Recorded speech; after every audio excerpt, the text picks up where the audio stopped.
ಎಲ್ಲರಿಗೂ ನಮಸ್ಕಾರ. ಕರ್ನಾಟಕ ಪರೀಕ್ಷಾ ಪ್ರಾಧಿಕಾರ ಕೆಲವು ವೃತ್ತಿಪರ ಕೋರ್ಸುಗಳಿಗೆ ಈಗಾಗಲೇ ನಾವು 3ನೇ ಸುತ್ತಿನ ಫಲಿತಾಂಶವನ್ನು ಪ್ರಕಟಿಸಿ ಪ್ರವೇಶ ಪ್ರಕ್ರಿಯೆ ಸಹ ಮುಕ್ತಾಯ ಆಗಿದೆ. ಈಗ ನಮ್ಮ ಮುಂದೆ ನೀಟ್ ರ್ಯಾಂಕ್ ಆಧರಿಸಿ ಏನು ನಾವು ಸೀಟ್ ಹಂಚಿಕೆ ಮಾಡ್ತೀವಿ, ಡೆಂಟಲ್ ಮತ್ತು ಮೆಡಿಕಲ್ಗೆ ಸಂಬಂಧಪಟ್ಟಂತೆ 2ನೇ ಸುತ್ತಿನ ಕೌನ್ಸಿಲಿಂಗ್ ಮಾಡಬೇಕಾಗುತ್ತೆ. ನಾವು ಆಯುಷಿಗೆ ಸಂಬಂಧಪಟ್ಟಂತೆ ಅದು ಕೆಲವು ಕಾಲೇಜಿಗೆ 2ನೇ ಸುತ್ತು, ಕೆಲವು ಕಾಲೇಜಿಗೆ 3ನೇ ಸುತ್ತು. ಅದೇನೇ ಇರಲಿ, ತಮಗೆಲ್ಲ ಗೊತ್ತಿರುವಂತೆ ನಾವೀಗ ನೀಟ್ ರ್ಯಾಂಕ್ ಆಧರಿಸಿ ಸೀಟು ಹಂಚಿಕೆ ಮಾಡುವಂತಹ ಮೆಡಿಕಲ್ಲು, ಡೆಂಟಲ್ಲು, ಆಯುಷ್ ಈ 3 ಕೋರ್ಸ್ಗಳಿಗೆ ಮಾತ್ರ ನಾವು ಕೌನ್ಸಿಲಿಂಗ್ ಮಾಡುವಂಥದ್ದಕ್ಕೆ ಸಿದ್ಧತೆಯನ್ನು ಮಾಡಿಕೊಳ್ತಾ ಇದ್ದೀವಿ. ತಮಗೆಲ್ಲ ಗೊತ್ತಿರುವಂತೆ MCC ಅವರು ಅಂತಿಮವಾಗಿ ತಮ್ಮ ಶೆಡ್ಯೂಲನ್ನು ಪ್ರಕಟಗೊಳಿಸಿದ್ದಾರೆ. ಅದಕ್ಕೆ ಪೂರಕವಾಗಿ ನಾವು ಈಗ ಕೌನ್ಸಿಲಿಂಗ್ 2ನೇ ಸುತ್ತಿನ ಒಂದು ಮೆಡಿಕಲ್ ಡೆಂಟಲ್ ಕೌನ್ಸಿಲಿಂಗನ್ನು ನಾವು ಮಾಡಬೇಕು. ನಾವು ಈ ಹಿಂದೆ ಕಂಬೈನ್ಡ್ ಸೀಟ್ ಅಲಾಟ್ಮೆಂಟ್ ಪ್ರಕ್ರಿಯೆ ಹಿನ್ನೆಲೆಯಲ್ಲಿ ವಿವಿಧ ಕೋರ್ಸ್ಗಳಿಗೆ ನಾವು ಸೀಟ್ ಅಲಾಟ್ಮೆಂಟ್ ಮಾಡುವ ಅನಿವಾರ್ಯತೆ ಇದ್ದಿದ್ದರಿಂದ ನಾವು 2 ಬಾರಿ ಮೆಡಿಕಲ್ ಡೆಂಟಲನ್ನು ಬೇರೆ ಬೇರೆ ಕೋರ್ಸುಗಳ ಜೊತೆ ಹಾಕಿ ನಾವು ರನ್ ಮಾಡಿ ರಿಸಲ್ಟನ್ನು ಪಬ್ಲಿಷ್ ಮಾಡಿದ್ವಿ. ಆದರೆ ಡೆಂಟಲ್ಲು ಮತ್ತು ಮೆಡಿಕಲ್ ಸೀಟ್ ಅಲಾಟ್ಮೆಂಟ್ ಲಿಸ್ಟನ್ನು ಸೈಡಿಗೆ ಇಡ್ತಾ ಇದ್ವಿ. ಉಳಿದಂತೆ ನಾವು ಅಡ್ಮಿಷನ್ ಪ್ರಕ್ರಿಯೆಯನ್ನು ಮಾಡ್ತಾಯಿದ್ವಿ. ಫಸ್ಟ್ ರೌಂಡ್ ಮಾಡಿದ್ವಿ, ಮತ್ತು ಸ್ಟಿಲ್ ನಮಗೆ MCC ಅವರಿಂದ ಕ್ಲಿಯರೆನ್ಸ್ ಬರಲಿಲ್ಲ. 2ನೇ ರೌಂಡ್ ಮಾಡಿದ್ವಿ.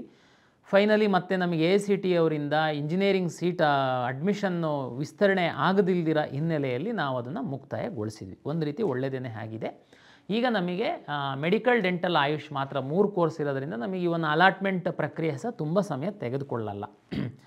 ಓಕೆ, ಈಗ ಅಂತಿಮವಾಗಿ ನಾವು ಈಗ ಏನು ಮಾಡಬೇಕು? ತಮಗೆಲ್ಲ ಗೊತ್ತಿರುವಂತೆ ಮೆಡಿಕಲ್, ಡೆಂಟಲ್ಲಿಗೆ ಸಂಬಂಧಪಟ್ಟಂತೆ ಮೊದಲ ಸುತ್ತಿನ ಒಂದು ರಿಸಲ್ಟನ್ನು ನಾವು ಪಬ್ಲಿಷ್ ಮಾಡಿದ್ದು ತಾವು 26/8/2025 1 ಗಂಟೆಯವರೆಗೆ ತಾವು ಎಂಟ್ರಿ ಮಾಡಿದಂತಹ ಆಪ್ಷನ್ಗಳ ಆಧಾರದ ಮೇಲೆ ನಾವು 2ನೇ ಸುತ್ತಿಂದು ನಾವು ರಿಸಲ್ಟನ್ನು ಪಬ್ಲಿಷ್ ಮಾಡಿದ್ವಿ.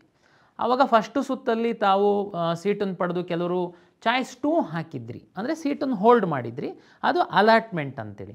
ಅದರ ನಂತರ ನಾವು ತಮಗೆ 2 ಬಾರಿ ರೀಅರೇಂಜ್ ಮಾಡಿ ನಾವು ಮಾರ್ಕನ್ನು ಅಲಾಟ್ ಮಾಡಿದ್ವಿ. ಈಗ ನಾನು ತಮಗೇನು ಹೇಳ್ತಾ ಇರುವಂಥದ್ದು ಅಂದರೆ 26/8/2025 1 ಗಂಟೆ ತನಕ ತಾವೇನು ಚಾಯ್ಸನ್ನು ಹಾಕಿ ಆಪ್ಷನನ್ನು ಕೊಟ್ಟಿದ್ರಿ, ಅದನ್ನು ಅಂದರೆ ಅಲಾಟೆಡ್ ಸೀಟನ್ನು ನಾವು ಕನ್ಸಿಡ್ರ್ ಮಾಡಿ ಮೊನ್ನೆ 2ನೇ ಮಾಕ್ ರಿಸಲ್ಟ್ ಏನು ನಾವು ಬಿಟ್ವಿ, ಆ ಸಂದರ್ಭದಲ್ಲಿ ಅಂದರೆ 8ನೇ ತಾರೀಕು ಈ ತಿಂಗಳು 8/9/2025 ಬೆಳಗ್ಗೆ 8 ಗಂಟೆ ತನಕ ತಾವು ರೀಅರೇಂಜ್ ಮಾಡೋದಕ್ಕೆ ಅವಕಾಶ ಕೊಟ್ಟಿದ್ವಿ. ಯಾಕೆಂದರೆ ಸರ್ಕಾರಿ ಕಾಲೇಜುಗಳಲ್ಲಿ ಒಂದು 400 ಸೀಟ್ ಎಕ್ಸ್ಟ್ರಾ ಬಂದಿತ್ತು. ಆಮೇಲೆ NRI ಅಂತೇಳಿ ಒಂದು ಇಂಟ್ರೊಡ್ಯೂಸ್ ಆಗಿತ್ತು. 2 ಡೆಂಟಲ್ ಕಾಲೇಜ್ ಹೊಸ್ದಾಗಿ ಬಂದಿತ್ತು. ಬೆಳಗಾಂದೊಂದು ಸ್ವಲ್ಪ ಸೀಟ್, ಬೆಳಗಾಂದೊಂದು ಹೊಸ ಕಾಲೇಜಿನ ಸ್ವಲ್ಪ ಸೀಟ್ ಬಂದಿತ್ತು. ಇದಕ್ಕೆ ನಾವೇನು ಮಾಡಿದ್ವಿ, ನಿಮಗೆ ರೀಅರೇಂಜ್ ಮಾಡೋದಕ್ಕೆ 8/9/2025 ಬೆಳಗ್ಗೆ 8 ಗಂಟೆ ತನಕ ಅವಕಾಶ ಕೊಟ್ಟಿದ್ವಿ. ಅವಾಗ ತಾವು ಸಾಕಷ್ಟು ರೀಅರೇಂಜ್ ಮಾಡಿದ್ರಿ. ಅದರ ಆಧಾರದ ಮೇಲೆ ನಾವು ಅಲಾಟ್ ಮಾಡಿ ತಮಗೆ ಫಲಿತಾಂಶವನ್ನು ಮಾರ್ಕ್ ಪ್ರಾವಿಷನಲ್ ಅಂತ ಕೊಟ್ಟಿದ್ವಿ. ಈಗ ನಿಜವಾಗೂ ನಾವು ಯಾವುದೇ ಸೀಟು ಹೆಚ್ಚುವರಿ ಆಗಿಲ್ಲ ಅಂತಂದಿದ್ದರೆ ನಾವೀಗ ಏನೂ ಮಾಡ್ತಿರಲಿಲ್ಲ. MCC ಅವ್ರ ರಿಸಲ್ಟ್ ಪಬ್ಲಿಷ್ ಆಗ್ತಿದ್ದಾಗೇ ನಿಮಗೆ ಕ್ವಿಟ್ ಮಾಡೋದಕ್ಕೆ ಅವಕಾಶ ಕೊಟ್ಟು ರೀರನ್ ಮಾಡಿ ಕಾಲೇಜಿಗೆ ಅಡ್ಮಿಷನ್ ಆಗಿ ಅಂತ ಹೇಳುವ ಒಂದು ಯೋಚನೆಯಲ್ಲಿ ನಾವು ಇದ್ವಿ. ಆದರೆ ತಮಗೆಲ್ಲ ಗೊತ್ತಿದೆ, ಈಗಾಗಲೇ ತಾವು ಮಾಧ್ಯಮದಲ್ಲಿ ನೋಡಿದ್ದೀರ, ಕರ್ನಾಟಕ ರಾಜ್ಯದ ಖಾಸಗಿ ಕಾಲೇಜುಗಳ ಅಂದರೆ ನಮ್ಮ ಮುಖಾಂತರ ಅಲಾಟ್ ಆಗುವಂತಹ ಖಾಸಗಿ ಕಾಲೇಜುಗಳಲ್ಲಿ ಇರುವಂತಹ ಅಂದರೆ ಮೊದಲು ಸುತ್ತಲ್ಲೇ ಕಾಲೇಜ್ ಇತ್ತು, ಅದು ನೀವೆಲ್ಲ ಆಪ್ಷನ್ ಎಂಟ್ರಿ ಸಹ ಮಾಡಿದ್ದೀರಾ, 400 ಸೀಟ್ ಜಾಸ್ತಿ ಆಗಿದೆ. ಆ ಕಾಲೇಜುಗಳ ಪಟ್ಟಿಯೆಲ್ಲ ನಾನು ಓದಲಿಕ್ಕೆ ಹೋಗಲ್ಲ, ತಮಗೆ ಗೊತ್ತಿರುತ್ತೆ. ಮತ್ತು ಒಂದು ಹೊಸ ಮೆಡಿಕಲ್ ಕಾಲೇಜು 100 ಸೀಟು ಜಾಸ್ತಿ ಆಗಿದೆ. ಬಟ್ ನಮಗೆ ಸೀಟ್ ಮ್ಯಾಟ್ರಿಕ್ಸು ಇನ್ನೂ ಬರಲಿಲ್ಲ, ಬರ್ಬೋದು, ಇವತ್ತು ಸಂಜೆ ನಾಳೆ ಒಳಗಡೆ ಬರ್ಬೋದು. ಅದು 400 ಸೀಟ್ದು ಸೀಟ್ ಮ್ಯಾಟ್ರಿಕ್ಸ್ ಬಂದಿದೆ, ನಾವು ಇವತ್ತು ಪಬ್ಲಿಷ್ ಮಾಡಿದ್ದೀವಿ, ತಾವು ನೋಡ್ಕೊಳ್ಬೋದು. ಕೆಲವು ವಿದ್ಯಾರ್ಥಿಗಳು ಸೀಟ್ಸು ಜಾಸ್ತಿ ಆಗಿದೆ, ಆ ಕಾರಣಕ್ಕೆ ನೀವು ಹೊಸ ಕಾಲೇಜನ್ನು ಹಾಕುವಂಥದ್ದಕ್ಕೆ ಕೊಡಬೇಕು, ಮೊದಲು ನಮ್ಮದು ಕ್ಯಾಲ್ಕುಲೇಷನ್ನು ವ್ಯತ್ಯಾಸ ಆಗಿದೆ, ಕಡಿಮೆ ಇರ್ಬೋದು, ಜಾಸ್ತಿ ಇರ್ಬೋದು, ಕಟ್ ಆಫು, ಇದೆಲ್ಲ ಅಲ್ಲಲ್ಲಿ ಹೇಳ್ತಾ ಇರ್ತೀರ. ದಯಮಾಡಿ ವಿದ್ಯಾರ್ಥಿಗಳು ಅರ್ಥ ಮಾಡ್ಕೊಳ್ಬೇಕು, ನಾವು ಹಿಂದಿಂದನೂ ನಮ್ಮ ನಿಯಮಗಳಾಗಲಿ ನಮ್ಮ ಎಲ್ಲ ನಿರ್ದೇಶನಗಳು ಭಾಳ ಸ್ಪಷ್ಟವಾಗಿದೆ. ಹೊಸ ಕಾಲೇಜ್ ಬಂದ್ರಷ್ಟೇ ನಿಮಗೆ ಹೊಸ್ದಾಗಿ ಆಪ್ಷನ್ ಹಾಕುವಂಥದ್ದಕ್ಕೆ ಕೊಡ್ತೀವಿ. ಇರೋ ಕಾಲೇಜುಗಳಲ್ಲಿ ಸೀಟ್ ಜಾಸ್ತಿ ಆಯಿತು ಅಂತಂದರೆ ನಿಮಗೆ ಅವಕಾಶ ಕೊಡುವಂಥದ್ದಿರಲ್ಲ. ರೀಸನ್ ಇಷ್ಟೇ, ತಮಗೆಲ್ಲ ಗೊತ್ತಿದೆ. ಮೊದಲ ಸುತ್ತಲ್ಲಿ ನಾವು 9,000 ಸೀಟ್ ಅಲಾಟ್ ಮಾಡಿದರೂ ಸಹ ಕಾಲೇಜಿಗೆ ಹೋಗಿ ಅಡ್ಮಿಷನ್ ಆದವರು 1,000 ಪ್ಲಸ್ ಅಷ್ಟೇ. ರಿಮೈನಿಂಗ್ 8,000 ಸೀಟ್ ಎಲ್ಲರೂ ಹೋಲ್ಡೇ ಮಾಡಿದ್ರು. ನಾವು ಹೇಳಿದ್ವಿ ಹೋಲ್ಡ್ ಮಾಡಿರೋರು ಅಪ್ಗ್ರೇಡ್ ಆಗ್ತಿದ್ದಂಗೆ ಆ ಸೀಟ್ ರಿಲೀಸ್ ಆಗಿ ಬರುತ್ತೆ. ಹಾಗಾಗಿ ಆ ಕಾಲೇಜಲ್ಲಿ ಸೀಟ್ ಎಷ್ಟಿದೆ ಅನ್ನುವಂಥದ್ದು ಇಂಪಾರ್ಟೆಂಟ್ ಅಲ್ಲ. ವರ್ಚುವಲ್ ವೇಕೆನ್ಸಿ ಸಹ ನಾವು ಹಾಕಿದ್ದೀವಿ, ನೋಡಿ ನೀವು ಮ್ಯಾಕ್ಸಿಮಮ್ ಆಪ್ಷನ್ ಎಂಟ್ರಿ ಮಾಡಿ ಅಂತ ನಾವು ರಿಕ್ವೆಸ್ಟ್ ಮಾಡಿದ್ದೀವಿ. ಈ ಕಾರಣಕ್ಕೋಸ್ಕರ ನಾವು ಇರೋ ಕಾಲೇಜಲ್ಲಿ ಸೀಟ್ ಜಾಸ್ತಿ ಆಗಿತ್ತು ಅಂತಂದರೆ ನಿಮಗೆ ಆಪ್ಷನ್ ಹೊಸ್ದಾಗಿ ಆ ಕಾಲೇಜಿಂದ ನಿಮ್ಮ ಲಾಗಿನ್ ಒಳಗಡೆ ತಂದು ಹಾಕುವಂಥದ್ದಕ್ಕೆ ಅವಕಾಶ ಕೊಡಲ್ಲ. ಫಾರೂಕಿ ಮೆಡಿಕಲ್ ಕಾಲೇಜ್ದು ನಮಗೇನಾದ್ರೂ ನಾಳೆ ಒಳಗಡೆ ಸೀಟ್ ಮ್ಯಾಟ್ರಿಕ್ಸ್ ಬಂತು ಅಂತಂದರೆ ಅದನ್ನು ನಾವು ಎನೇಬಲ್ ಮಾಡ್ತೀವಿ. ಯಾರೆಲ್ಲ 1,00,000 ಕಾಶ್ ಆ್ಯಂಡ್ ಡೆಪಾಸಿಟ್ ಕಟ್ಟಿರುವಂಥವ್ರು ಇರ್ತೀರಾ, ಮತ್ತು ಯಾರು ಮೊದಲ ಸುತ್ತಿನಲ್ಲಿ ಚಾಯ್ಸ್ 2 ಹಾಕಿ ತಾವು ಕೋರ್ಸ್ ಫೀಸ್ ಕಟ್ಟಿದ್ದೀರಾ, ಅವ್ರುಗಳಿಗೆ ನಾವು ಈ ಫಾರೂಕಿ ಮೆಡಿಕಲ್ ಕಾಲೇಜಿನ ಒಂದು ವೇಳೆ ತಾವು ಎಂಟ್ರಿ ಮಾಡಿದರೆ ತಾವು ತಮ್ಮ ಪ್ರಿಯಾರಿಟಿ ಒಳಗಡೆ ನಾವು ಕನ್ಸಿಡರ್ ಮಾಡ್ತೀವಿ. ಮೊದಲ ಸುತ್ತು ಎರಡನೇ ಮೊನ್ನೆ ಅಂದರೆ ಇತ್ತೀಚೆಗೆ ನಾವೇನು ಎರಡನೇ ಮಾಕ್ ರಿಸಲ್ಟ್, ಎರಡನೇ ಪ್ರಾವಿಷನಲ್ ರಿಸಲ್ಟನ್ನೇನು ಬಿಟ್ಟಂಥ ಸಂದರ್ಭದಲ್ಲಿ ಮೊದಲ ಸುತ್ತಿನಲ್ಲಿ ಡೆಂಟಲ್ಲಿಗೆ ಸೀಟ್ ಸಿಕ್ಕಿ ಅವರು ಚಾಯ್ಸ್ 3 ಹಾಕಿದ್ರು. ಅಂದರೆ ಇರೋ ಕಾಲೇಜ್ ಸಿಕ್ಕಿಲ್ಲ, ಇಷ್ಟ ಇಲ್ಲ ಅಂತ ಅಂದ್ಕೊಂಡು ಅವರು ಎರಡನೇ ಸುತ್ತಿಗೆ ಬಂದಂಥ ಸಂದರ್ಭದಲ್ಲಿ ಅವರು 1,00,000 ಕಾಶ್ ಆ್ಯಂಡ್ ಡೆಪಾಸಿಟ್ ಕಟ್ಟಿರಲಿಲ್ಲ. ಕಾರಣ ಏನು ಅಂದರೆ ಅವ್ರದ್ದು ಕ್ಲಿಯರ್ ಇತ್ತು, ನಾನು ಡೆಂಟಲ್ ಮಾತ್ರ ಹೋಗ್ತೀನಿ ಅಂತ. ನಾವು ಸಹ ಕೇಳಿರಲಿಲ್ಲ ಡೆಂಟಲ್ಲಿಗೆ ಕಾಶ್ ಆ್ಯಂಡ್ ಡೆಪಾಸಿಟ್ಟು. ಆದರೆ ಅವರಿಗೆ ನಾವು ಮೊನ್ನೆ ಎರಡನೇ ಮಾಕ್ ಅಲಾಟ್ ಮಾಡುವಂಥ ಸಂದರ್ಭದಲ್ಲಿ ಕಾಶ್ ಆ್ಯಂಡ್ ಡೆಪಾಸಿಟ್ ಉಳಿದಂಥವರೆಲ್ಲ ಇಲ್ಲಿವರೆಗೆ ಸೀಟೇ ಅಲಾಟ್ ಆಗಿಲ್ದಿರೋರೆಲ್ಲ 10,000 ರೂಪಾಯಿ ಕೊಟ್ಟು ಸಿಸ್ಟಮ್ ಒಳಗಡೆ ಬಂದರು ಕಾಶ್ ಆ್ಯಂಡ್ ಡೆಪಾಸಿಟ್ ಕಟ್ಟಿ. ಅವರಿಗೆ ಸಹ ಡೆಂಟಲ್ಗೆ ಅವಕಾಶ ಇತ್ತು, ಯಾಕೆಂದರೆ ಡೆಂಟಲ್ಲಿ ಕಾಶ್ ಆ್ಯಂಡ್ ಡೆಪಾಸಿಟ್ ಇರಲಿಲ್ಲ. ಇವ್ರುಗಳು ಫಸ್ಟು ಮೊದಲ ಸುತ್ತಿನಲ್ಲಿ ಚಾಯ್ಸ್ 3 ಹಾಕಿ ಮೆಡಿಕಲ್ ಅಂತಂದಿದ್ರೆ 1,00,000 ಕಟ್ಟಬೇಕಾಗಿತ್ತು, ಆವಾಗ ಏನು ತೊಂದರೆ ಇರಲಿಲ್ಲ. ಬಟ್ ಇವರು ಬರೀ ಡೆಂಟಲ್ ವಿದ್ಯಾರ್ಥಿಗಳಿದ್ದರು, ಇವರು ಕಾಶ್ ಆ್ಯಂಡ್ ಡೆಪಾಸಿಟ್ ಕಟ್ಟಿರಲಿಲ್ಲ. ಬಟ್ ಅವರು ಮೊದಲ ಪ್ರಾವಿಷನಲ್ ಅಲಾಟ್ ಆಗಿತ್ತು, ಎರಡನೇ ಪ್ರಾವಿಷನಲ್ಲಿ ಕಾಶ್ ಆ್ಯಂಡ್ ಡೆಪಾಸಿಟ್ 10,000 ಇಲ್ಲ ಅಂತ 560 ವಿದ್ಯಾರ್ಥಿಗಳು ನಮ್ಮ ಡೇಟಾ ಪ್ರಕಾರ ಅವ್ರುಗಳಿಗೆ ಎರಡನೇ ಮಾಕ್ ರಿಸಲ್ಟಲ್ಲಿ ಅಲಾಟ್ ಆಗಿರಲಿಲ್ಲ. ಅವ್ರು ಡೆಂಟಲ್ ಮಾತ್ರ, ಅವರಿಗೆ ನೀವೇ ಮೆಡಿಕಲ್ಲಿಗೆ ಕನ್ಸಿಡರ್ ಮಾಡೋಕ್ಕಾಗಲ್ಲ, ಯಾಕೆಂದರೆ ಅವ್ರೇನು 1,00,000 ಏನು ಕಟ್ಟಿದ ವಿದ್ಯಾರ್ಥಿಗಳೇನಲ್ಲ. ಅವ್ರುಗಳಿಗೆ ಈಗ ನಾವು ಅವಕಾಶ ಕೊಡಬೇಕಂದ್ರೆ ಅಬ್ಜೆಕ್ಷನ್ಸ್ ಕೊಟ್ಟಿದ್ರು, ನಾವು ಇದು ಫೈನಲ್ ಅಲ್ಲಲ್ಲ ಅಂತ ಹಾಗೇ ಹೋಲ್ಡ್ ಮಾಡಿದ್ವಿ. ಈಗ ಅವರಿಗೆ ಅವಕಾಶ ಕೊಡೋದು, ಇದು ವಿಶೇಷವಾಗಿ ಮೊದಲ ಸುತ್ತಿನಲ್ಲಿ ಡೆಂಟಲ್ ಸೀಟ್ ಸಿಕ್ಕಿ ಚಾಯ್ಸ್ 3 ಹಾಕಿ ತಾವು ಪಾರ್ಟಿಸಿಪೇಟ್ ಮಾಡಿದ್ರಿ, ತಾವು 10,000 ಕಾಶ್ ಆ್ಯಂಡ್ ಡೆಪಾಸಿಟ್ ಕಟ್ಟಿಲ್ಲ ಅನ್ನುವ ಹಿನ್ನೆಲೆ ಒಳಗಡೆ ಎರಡನೇ ಪ್ರಾವಿಷನಲ್ ರಿಸಲ್ಟಲ್ಲಿ ತಮ್ಮ ಹೆಸರು ಬಿಟ್ಟು ಹೋಗಿತ್ತು, ತಾವು ಅಬ್ಜೆಕ್ಷನ್ ಕೊಟ್ಟಿದ್ರಿ. ಕೆಲವ್ರಿಗೆ ಇಷ್ಟ ಇರ್ಬೋದು, ಕೆಲವ್ರಿಗೆ ಇಷ್ಟ ಇಲ್ಲದೆ ಇರ್ಬೋದು, ನನಗೆ ಗೊತ್ತಾಗಲ್ಲ. ನಾನು ಏನಾದ್ರು 560 ಜನನೂ ಹಾಕ್ಬಿಟ್ಟು ಅಲಾಟ್ ಮಾಡಿಬಿಡ್ತು ಅಂದರೆ ಕೆಲವರಿಗೆ ಅದು, ಯಾಕೆಂದರೆ ಕೆಲವರು ಅಬ್ಜೆಕ್ಷನ್ನೇ ಕೊಟ್ಟಿಲ್ಲ, ಮೋಸ್ಟ್ಲಿ ಅವ್ರಿಗೆ ಇಷ್ಟನೂ ಇಲ್ಲದೆ ಇರ್ಬೋದು. ಅದಕ್ಕೆ ನಾವು ಇವರಿಗೆ ಎನೇಬಲ್ ಮಾಡಿರ್ತೀವಿ. ದಯಮಾಡಿ ಇವ್ರುಗಳು ಅಂದರೆ ಡೆಂಟಲ್ ಸೀಟು ಕಾಶ್ ಆ್ಯಂಡ್ ಡೆಪಾಸಿಟೇ ಕಟ್ಟಿಲ್ದಿರುವಂಥವ್ರು, ಮೊದಲ ಸುತ್ತಿನಲ್ಲಿ ಚಾಯ್ಸ್ 3 ಹಾಕಿರುವಂಥವ್ರು ಪಾರ್ಟಿಸಿಪೇಟ್ ಮಾಡೋದಾದರೆ ದಯಮಾಡಿ ಲಾಗಿನ್ ಆಗಿ. 560 ಜನ ವಿದ್ಯಾರ್ಥಿಗಳು ಮಾತ್ರ ಇದ್ದಾರೆ. ಅವರು ನಿಮ್ಮದು ಲಾಗಿನ್ ಆದರೆ ನೀವು 10,000 ರೂಪಾಯಿ ಹಣ ತೋರಿಸುತ್ತೆ. ತಾವು 10,000 ರೂಪಾಯಿ ಪೇ ಮಾಡ್ತು ಅಂತಂದರೆ ತಾವೇನು ಮೊದಲನೇ ಸುತ್ತಲ್ಲಿ ಆಪ್ಷನ್ ಹಾಕಿದ್ರಿ ಡೆಂಟಲ್ ಮಾತ್ರ ಡಿಸ್ಪ್ಲೇ ಆಗುತ್ತೆ, ತಾವು ರೀಅರೇಂಜ್ ಮಾಡೋದಾದರೆ ಮಾಡ್ಬೋದು. ಎನಿವೇ ಈ 10,000 ಕಟ್ಟಿದವರಿಗೆ ಮೆಡಿಕಲ್ ಇಲ್ಲ, ತಮಗೆ ನೆನಪಿರಲಿ, ಯಾವುದೇ ಕಾರಣಕ್ಕೆ ಮೆಡಿಕಲ್ ಕನ್ಸಿಡರು ಮಾಡೋದಕ್ಕೆ ಅವಕಾಶ ಇರಲ್ಲ.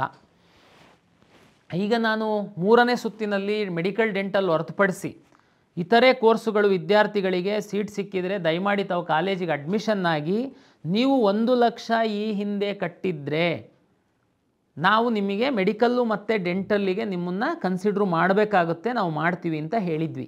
ಅದರಂತೆ ತಾವು ಕಾಲೇಜಿಗೆ ಹೋಗಿ ಅಡ್ಮಿಷನ್ ಆಗಿದ್ದೀರಾ. ಅದರಲ್ಲೊಂದು ಸಣ್ಣ ತೊಂದರೆ ಏನಂದರೆ ನಿಮಗೀಗ ಕಾಲೇಜಿಗೆ ಫೀಸು ಈ 1,00,000 ನಾವು ಅಡ್ಜಸ್ಟ್ ಮಾಡ್ಕೊಂಡ್ಬಿಟ್ಟಿದ್ದೀವಿ. ಅಂದರೆ ನಿಮ್ಮದು ನಮ್ಮ ಹತ್ರ ಕಾಶ್ ಆ್ಯಂಡ್ ಡೆಪಾಸಿಟ್ ಯಾವುದೂ ಇಲ್ಲ. ಬಟ್ ಆದರೆ ನಿಮ್ಮ ಲೆಕ್ಕ ಇದೆ, ನಮಗೆ 1,00,000 ತಾವು ಕಟ್ಟಿ ನೀವು ಮೆಡಿಕಲ್ ಆಪ್ಷನ್ ಮಾಡಿದರೆ ನಿಮ್ಮ ಲಾಗಿನ್ ಒಳಗಡೆ ಒಂದು 10 ಮೆಡಿಕಲ್ ಇರುತ್ತೆ, ಒಂದು 5 ಡೆಂಟಲ್ ಇರುತ್ತೆ, ಮತ್ತೊಂದು 5 ಇಂಜಿನಿಯರಿಂಗೋ ಅಥವಾ ಅಗ್ರಿಕಲ್ಚರೋ ವೆಟರ್ನರಿ ಇರುತ್ತೆ. ತಮಗೆ ಆ ಸೀಟ್ ಅಲಾಟ್ ಆಗಿದೆ. ನಿಮಗೆ ನಾನು ಲಾಗಿನ್ ಎನೇಬಲ್ ಮಾಡಬೇಕು ಅಂತಂದರೆ ನಿಮಗೀಗ ತುಂಬ ವಿದ್ಯಾರ್ಥಿಗಳು ಆ ಥರದವ್ರು ಇದ್ದೀರಾ, ನೀವು ಇಂಜಿನಿಯರಿಂಗ್ ಹೋಗಿ ಸೇರಿದ್ದೀರಾ, ಅಗ್ರಿಕಲ್ಚರ್ ಸೇರಿದ್ದೀರಾ, ನಿಮಗೆ ಮೆಡಿಕಲ್ ಇಂಟ್ರೆಸ್ಟ್ ಇದೆಯೇ ಇಲ್ವಾ ಅನ್ನೋದು ನನಗೆ ಹೆಂಗೆ ಗೊತ್ತಾಗಬೇಕು, ನಾನು ಸುಮ್ಮನೆ ಅಲಾಟ್ ಮಾಡಿಬಿಡ್ತು ಅಂತಂದರೆ. ಆ ಕಾರಣಕ್ಕೋಸ್ಕರ ಈಗ ಯಾರು ಹಿಂದಿನ ಸುತ್ತಿನಲ್ಲಿ ಕಾಶ್ ಆ್ಯಂಡ್ ಡೆಪಾಸಿಟ್ ಕಟ್ಟಿ ತಮಗೆ ಮೆಡಿಕಲ್ ಅಲಾಟ್ ಆಗದೆ ಬೇರೆ ಕೋರ್ಸ್ ಅಲಾಟ್ ಆಗಿ ನಮ್ಮ ನಿರ್ದೇಶನದಂತೆ ತಾವು ಹೋಗಿ ಕಾಲೇಜಿಗೆ ಅಡ್ಮಿಷನ್ ಆಗಿದ್ದೀರಾ, ತಾವು ಮೆಡಿಕಲ್ಲು ಕೌನ್ಸಿಲಿಂಗ್ ಎರಡನೇ ಸುತ್ತಿನ ಕೌನ್ಸಿಲಿಂಗಲ್ಲಿ ಭಾಗವಹಿಸುವಂಥದ್ದಕ್ಕೆ ನಾವು ಅವಕಾಶ ಕೊಡ್ತೀವಿ ಅಂತ ಹೇಳಿದ್ವಿ, ನಾವು ಅವಕಾಶ ಕೊಡ್ತಾಯಿದ್ದೀವಿ.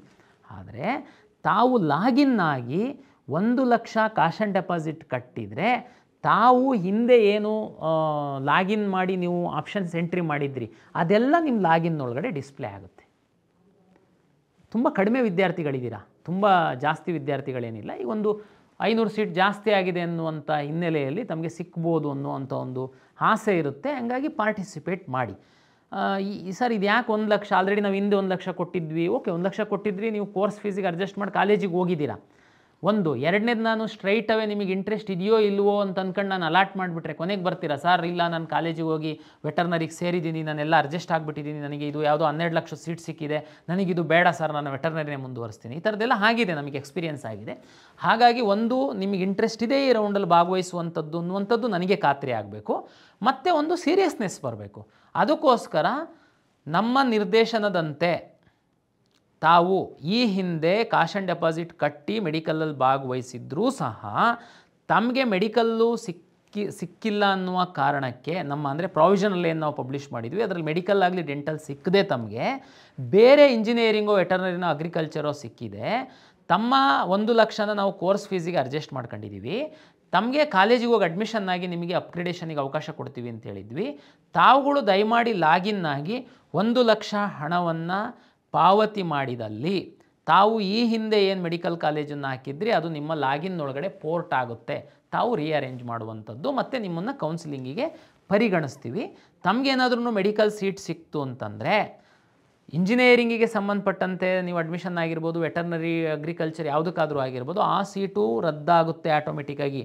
ಸರ್ ರದ್ದಾಗುತ್ತೆ, ಬೇರೆಯವರಿಗೇನು ಅಲರ್ಟ್ ಆಗಲ್ಲಲ್ಲ ಅನ್ನೋ ಉದಾಹರಣೆಗೆ ಅದನ್ನು ನಾವು ತೀರ್ಮಾನ ಮಾಡ್ತೀವಿ. ಬಟ್ ನಿಮ್ಮದು ರದ್ದಾಗುತ್ತೆ ಆಟೋಮೆಟಿಕ್ಕಾಗಿ, ನಿಮ್ಮ ಕಾಲೇಜಿಂದ ಹೊರಗಡೆ ಆಗ್ತದೆ, ನೀವು ಇಲ್ಲಿ ಬಂದು ಮೆಡಿಕಲಿಗೆ ಅಡ್ಮಿಷನ್ ಆಗುತ್ತೆ. ಹಾಗಾಗಿ ಕಾಲೇಜಿಗೆ ಹೋಗಿ ಸೇರಿದ್ದು ತಮಾಷೆಗೋಸ್ಕರ ನೋಡೋಣ ನಾವೊಂದು ಸರಿ ಅಂತ ಬರೋಕ್ಕೆ ಹೋಗಬೇಡಿ.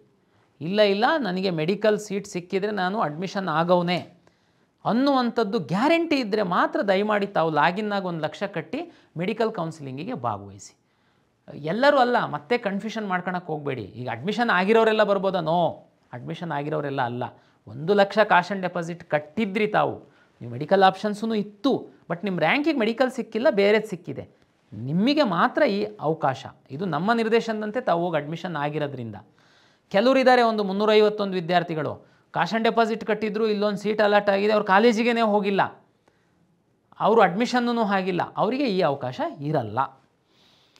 ಈಗ ಈ ಫಾರೂಕಿ ಮೆಡಿಕಲ್ ಕಾಲೇಜು ಬಂದ ಹಿನ್ನೆಲೆಯಲ್ಲಿ ಮತ್ತು 400 ಸೀಟು ಹೆಚ್ಚಾದ ಹಿನ್ನೆಲೆಯಲ್ಲಿ ನಾನು ಮತ್ತೊಮ್ಮೆ ತಮಗೆ ರೀಅರೇಂಜ್ ಮಾಡುವಂಥದ್ದಕ್ಕೆ ಅವಕಾಶ ಕೊಡ್ತಾಯಿದ್ದೀನಿ.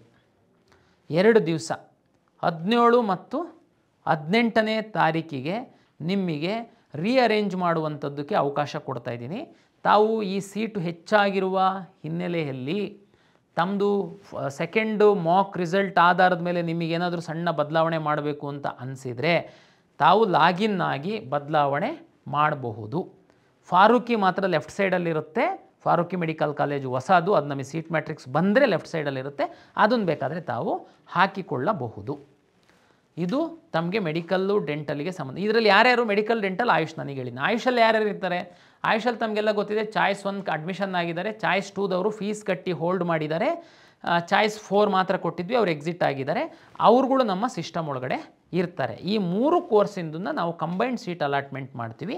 17, 18ನೇ ತಾರೀಕು ತಮಗೆ ಅವಕಾಶ ಕೊಡ್ತಾಯಿದ್ದೀವಿ. ವಿವರವಾದ ಟೈಮ್ ಟೇಬಲ್ನ ನಾವು ತಮಗೆ ಕೊಡ್ತೀವಿ. ತಾವು ರೀಅರೇಂಜ್ ಮಾಡುವಂಥದ್ದಿತ್ತು ಅಂತಂದರೆ ರೀಅರೇಂಜ್ ಮಾಡಿ. ಆಮೇಲೆ ನ್ಯೂ ಮೆಡಿಕಲ್ ಕಾಲೇಜು ಲೆಫ್ಟ್ ಸೈಡಲ್ಲಿರೋ ಕಾರಣಕ್ಕೆ ಹೋಗಿ ಯಾರು ಬರೀ ಡೆಂಟಲ್ ವಿದ್ಯಾರ್ಥಿಗಳು 10,000 ಇದ್ದೀರಾ, ತಮಗೆ ಸಹ ಡಿಸ್ಪ್ಲೇ ಆಗ್ಬೋದು, ಅದು ನೀವು ಸಹ ತಂದು ಹಾಕ್ಬೋದು, ಬಟ್ ನಾವು ಕನ್ಸಿಡ್ರ್ ಮಾಡಲ್ಲ. 1,00,000 ಕ್ಯಾಶ್ ಆ್ಯಂಡ್ ಡೆಪಾಸಿಟ್ ಯಾರು ಹಿಂದೆ ಕಟ್ಟಿ ನಮ್ಮ ಸಿಸ್ಟಮ್ ಒಳಗಡೆ ಮೆಡಿಕಲ್ ಕೌನ್ಸಿಲಿಂಗಲ್ಲಿ ಭಾಗವಹಿಸಿದರೆ ಅವರಿಗೆ ಮಾತ್ರ ಅದನ್ನು ಕನ್ಸಿಡ್ರ್ ಮಾಡ್ತೀವಿ. ನಂತರ ಮಾಪಪ್ ರೌಂಡ್ ತಮಗೆಲ್ಲ ಗೊತ್ತಿದೆ, ಫ್ರೆಶ್ ರಿಜಿಸ್ಟ್ರೇಷನ್ ಇದೆ. ಯಾರು ಸೀಟ್ ಕ್ಯಾನ್ಸಲ್ ಮಾಡ್ಕೊಂಡು ಹೋಗ್ತಾರೆ ಆ ಟೈಮಲ್ಲಂತೂ ಅವಕಾಶ ಇರುತ್ತೆ. ಯಾರಾದ್ರೂ ತೀರಾ ಅನಿವಾರ್ಯ ಕಾರಣದಿಂದ ನೀವು ಕ್ಯಾಶ್ ಆ್ಯಂಡ್ ಡೆಪಾಸಿಟ್ ಕಟ್ಟೋಕ್ಕಾಗಿಲ್ಲ, ತುಂಬ ಟೆನ್ಷನ್ ಆಗುವಂಥ ಅಗತ್ಯ ಇಲ್ಲ, ತಮಗೆ ಮಾಪಪ್ಪಲ್ಲಿ ಫ್ರೆಶ್ ರಿಜಿಸ್ಟ್ರೇಷನಿಗೆ ಅವಕಾಶ ಕೊಡ್ತೀವಿ. ಆವಾಗ ಅವೈಲೇಬಲ್ ಸೀಟ್ ಏನಿರುತ್ತೆ ಅದನ್ನು ನಾವು ಪಬ್ಲಿಷ್ ಮಾಡ್ತೀವಿ. ಆ ಆಧಾರದ ಮೇಲೆ ತಾವು ನಮ್ಮ ಕೌನ್ಸಿಲಿಂಗಲ್ಲಿ ಭಾಗವಹಿಸಬಹುದು. ಇನ್ನೊಂದು ಪೇರೆಂಟ್ಸಿಗೆ ವಿಶೇಷವಾಗಿ ಹೇಳುವಂಥದ್ದು, ನೋಡಿ ತಮಗೆಲ್ಲ ನೆನಪಿರಬೇಕು, ನಮಗೆ ತುಂಬ ಸಮಯ ಮೀರಿ ಹೋಗ್ತಿತ್ತು ಮೊದಲನೇ ಸುತ್ತಲ್ಲಿ. ಆವಾಗ ಮೆಡಿಕಲ್ಗೆ ತುಂಬ ನಾವು ಅವರಿಗೆ ರಿಕ್ವೆಸ್ಟ್ ಮಾಡಿ ಅವರಿಗೆ ಸೀಟ್ ಮ್ಯಾಟ್ರಿಕ್ಸ್ ಕೊಟ್ಟರು, ಫೀಸ್ ಸಹ ನಮಗೆ ಕೊಡಲಿಲ್ಲ. ಆದರೆ ನಮಗೆ ಟೈಮ್ ಇರಲಿಲ್ಲ. ನಾವು ಪಬ್ಲಿಷ್ ಮಾಡಿದಾಗ ಏನು ಮಾಡಿದ್ವಿ, ಸೀಟ್ ಮ್ಯಾಟ್ರಿಕ್ಸ್ ಜೊತೆಗೆ ಹಿಂದಿನ ವರ್ಷದ್ದು ಫೀಸನ್ನು ನಾವು ಡಿಸ್ಪ್ಲೇ ಮಾಡಿದ್ವಿ. ಯಾಕೆಂದರೆ ಸರ್ಕಾರ ಸಹ ತೀರ್ಮಾನ ಮಾಡಿತ್ತು ಯಾವುದೇ ಫೀಸನ್ನು ಹೆಚ್ಚು ಮಾಡಲ್ಲ ಅಂತ ಹೇಳಿ ತೀರ್ಮಾನ ಮಾಡಿತ್ತು, ಡಿಸ್ಪ್ಲೇ ಮಾಡಿದ್ವಿ. ಅದಾದಮೇಲೆ ನಾವು ಅದನ್ನು ಹೇಳಿದ್ವಿ, ಇದು ಸರ್ಕಾರದ ಆದೇಶಕ್ಕೆ ಒಳಪಟ್ಟಿರುತ್ತೆ, ಇದು ತಾತ್ಕಾಲಿಕವಾಗಿ ಹಿಂದಿನ ವರ್ಷದ್ದು ಫೀಸನ್ನು ನಾವು ಡಿಸ್ಪ್ಲೇ ಮಾಡ್ತಾಯಿದ್ದೀವಿ ಅಂತ. ಅದಾದಮೇಲೆ ತಮಗೆಲ್ಲ ಗೊತ್ತಿದೆ, ಮಂಗಳೂರಲ್ಲಿ ಶ್ರೀನಿವಾಸ ಮೆಡಿಕಲ್ ಕಾಲೇಜ್ ಅಂತ ಇದೆ. ಅವರು ಈ ಹಿಂದೆ ರಾಜೀವ್ ಗಾಂಧಿ ಯೂನಿವರ್ಸಿಟಿಗೆ ಅಫಿಲಿಯೇಷನ್ ಇತ್ತು. ಕಳೆದ ವರ್ಷ ಸಹ ಕೋರ್ಟ್ ಕೇಸ್ ಹಾಕಿ ಅವರು ಶ್ರೀನಿವಾಸ ಪ್ರೈವೇಟ್ ಯೂನಿವರ್ಸಿಟಿ ಅಫಿಲಿಯೇಷನ್ ಅಂತೆಲ್ಲ ಮಾಡಿದರು. ಬಟ್ ಅವ್ರು ಫೀಸ್ ಏನು ಜಾಸ್ತಿ ಮಾಡಿರಲಿಲ್ಲ. ಈ ಸರಿ ಅವರು ಗೌರ್ಮೆಂಟಿಗೆ ಹೋಗಿ ಪ್ರೈವೇಟ್ ಯೂನಿವರ್ಸಿಟಿ ಅಂತೇಳಿ ಒಂದು ಆರ್ಡ್ರು ಮಾಡಿಸ್ಕೊಂಡ್ರು. ಈ ಹಿನ್ನೆಲೆ ಒಳಗಡೆ ತಮಗೆಲ್ಲರಿಗೂ ಗೊತ್ತಿದೆ, ಪ್ರೈವೇಟ್ ಯೂನಿವರ್ಸಿಟಿನಲ್ಲಿ ಸೀಟ್ದು ಫೀಸು ಬೇರೆ ಕಾಲೇಜು ಅಷ್ಟು ಇರಲ್ಲ, ಜಾಸ್ತಿ ಇರುತ್ತೆ. 20 ಲಕ್ಷದಿಂದ 25 ಲಕ್ಷದ ತನಕ ಇದೆ. ಇದೇ ಶ್ರೀನಿವಾಸ ಮೆಡಿಕಲ್ ಕಾಲೇಜ್ದು ಕಳೆದ ವರ್ಷ 12 ಲಕ್ಷ ಏನೋ ಇತ್ತು. ಅದನ್ನು ನಾವು ಫಸ್ಟ್ ರೌಂಡಲ್ಲಿ ಪಬ್ಲಿಷ್ ಮಾಡಿದ್ವಿ. ಇನ್ನೂ ಫಸ್ಟ್ ರೌಂಡ್ ಇನ್ನೂ ಆಪ್ಷನ್ ಎಂಟ್ರಿ ನಡೀತಿರುವಾಗಲೇ ನಮಗೆ ಗೌರ್ಮೆಂಟಿಂದ ಬಂತು. ಆವಾಗ ನಾವು ಅದನ್ನು 22 ಲಕ್ಷ ಡಿಸ್ಪ್ಲೇ ಮಾಡಿದ್ವಿ. ಯಾರೆಲ್ಲ ಶ್ರೀನಿವಾಸ ಕಾಲೇಜ್ ಆಪ್ಷನ್ ಎಂಟ್ರಿ ಮಾಡಿದ್ರು ಅವರಿಗೆಲ್ಲ ಇಂಡಿವಿಜುವಲ್ SMS ಸಹ ಕಳಿಸಿದ್ವಿ, ನಮ್ಮ ಪೋರ್ಟಲಲ್ಲಿ ಸಹ ಹಾಕಿದ್ದೀವಿ. ನೀವು ಈಗ ಹೋಗಿ ಆಪ್ಷನ್ ಎಂಟ್ರಿ ರೀಅರೇಂಜ್ ಮಾಡಿ ಅಂತ ಅಷ್ಟು ಸರಿ ಹೇಳ್ತಾ ಇದ್ದೀನಿ ನಾನು. ನೀವು ರೀಅರೇಂಜ್ ಮಾಡುವಂಥ ಸಂದರ್ಭದಲ್ಲಿ ಸಹ ಶ್ರೀನಿವಾಸ ಮೆಡಿಕಲ್ ಕಾಲೇಜ್ ಅಂತಂದರೆ ನಿಮಗಲ್ಲಿ ಸೀಟು ಡಿಸ್ಪ್ಲೇ ಆಗುತ್ತೆ 22 ಲಕ್ಷ ಅಂತ. ಆದರೆ ಸಹ ನೀವು ನಮ್ಮ ಹತ್ರ ಬರ್ತಾ ಇದ್ದೀರಾ, ನೀವೇ ಕೊಟ್ಬಿಟ್ಟಿದ್ದೀರಾ ನಮಗೆ ಸೀಟು. ದಯಮಾಡಿ ನಾವು ಕೊಡೋದಲ್ಲ, ನಿಮ್ಮ ಒಂದು ಆಪ್ಷನ್ ಆಧಾರದ ಮೇಲೆ ನಾವು ಸೀಟ್ ಅಲಾಟ್ ಸಾಫ್ಟ್ವೇರ್ ಮಾಡುತ್ತೆ. ನಮಗೇನು ನೀವು ಪರಿಚಯ ಇಲ್ಲ, ನಿಮಗೆ ತೆಗೆದು ನಿಮಗಿದು ಸೀಟು ಅಂತ ಕೊಡುವಂಥದ್ದಕ್ಕೆ ನಿಮ್ಮ ರ್ಯಾಂಕು, ನೀವು ಎಂಟ್ರಿ ಮಾಡಿರುವಂತಹ ಆಪ್ಷನ್ಸು, ಆ ಕಾಲೇಜಲ್ಲಿ ಏನು ರಿಸರ್ವೇಷನ್ ಆಧಾರದ ಮೇಲೆ ಇರುವಂತಹ ಸೀಟು, ಈ 3 ಫ್ಯಾಕ್ಟರ್ಸ್ ಮೇಲೆ ಸಾಫ್ಟ್ವೇರ್ ಅಲಾಟ್ ಮಾಡುವಂಥದ್ದು. ಅದಕ್ಕೆ ಇನ್ನೊಂದು ಸರಿ ಹೇಳ್ತಾ ಇದ್ದೀನಿ, ದಯಮಾಡಿ ಶ್ರೀನಿವಾಸ ಮೆಡಿಕಲ್ ಕಾಲೇಜ್ ಹಾಕಿರುವಂಥವ್ರು, ಯಾಕೆಂದರೆ ನಾನು ಲಾಸ್ಟ್ ಟೈಮ್ ವಿಡಿಯೋದಲ್ಲಿ ಸಹ ಹೇಳಿದ್ದೆ, ಕೆಲವರು ಅದನ್ನು ಡಿಲೀಟ್ ಮಾಡ್ಕೊಂಡ್ರು. ಡಿಲೀಟ್ ಯಾರು ಮಾಡ್ಕೊಂಡಿರಲಿಲ್ಲಲ್ಲ ಅವ್ರಿಗೆ ಅವ್ರಿಗೆ ಬಂದಿದ್ದಾರೆ, ಸರ್ ನಾನು ಅದನ್ನು 22 ಅಂತ ಗೊತ್ತಿರಲಿಲ್ಲ, ನಮಗೀಗ ಶಕ್ತಿ ಇಲ್ಲ. ದಯಮಾಡಿ ಶಕ್ತಿ ಇಲ್ಲ ಅಂತಂದರೆ ಹಾಕೋದಕ್ಕೆ ಹೋಗಬೇಡಿ. ಇದು 2ನೇ ಸುತ್ತಿದೆ, ಇದು ಕಂಪಲ್ಸರಿ ಅಡ್ಮಿಷನ್ಸ್ ಇದೆ. ಇಲ್ಲ ನೀವು ಕಟ್ಟಿರೋದು ಫೀಸು ಫೋರ್ಫಿಟ್ ಆಗಿಬಿಡುತ್ತೆ. 22 ಲಕ್ಷ ಎಲ್ಲ 12 ಲಕ್ಷ ಎಲ್ಲ ಕಟ್ಟಿ ಹೋಲ್ಡ್ ಮಾಡಿರೋರಿದ್ದೀರಾ ನೀವು. ದಯಮಾಡಿ ನೀವು ಬೇರೆ ಏನು ವ್ಯತ್ಯಾಸ ಏನಿಲ್ಲ. ಇದು ಒಂದು ಕಾಲೇಜಿಂದು ಯೂನಿವರ್ಸಿಟಿ ಆಗ್ಲಿಕ್ಕೆ ಹೋಗಿ ಸೀಟನ್ನು ಅವ್ರು 22 ಲಕ್ಷ ಮಾಡಿದ್ದಾರೆ. ಈಗ ಆಲ್ರೆಡಿ ಹಾಕಿರುವಂಥವ್ರು. ಆಮೇಲೆ ಇನ್ನೊಂದು ಹೇಳ್ತೀನಿ ನಿಮಗೀಗ ಮಾಕಲ್ಲಿ ಅಲಾಟ್ ಆಗಿಲ್ಲ.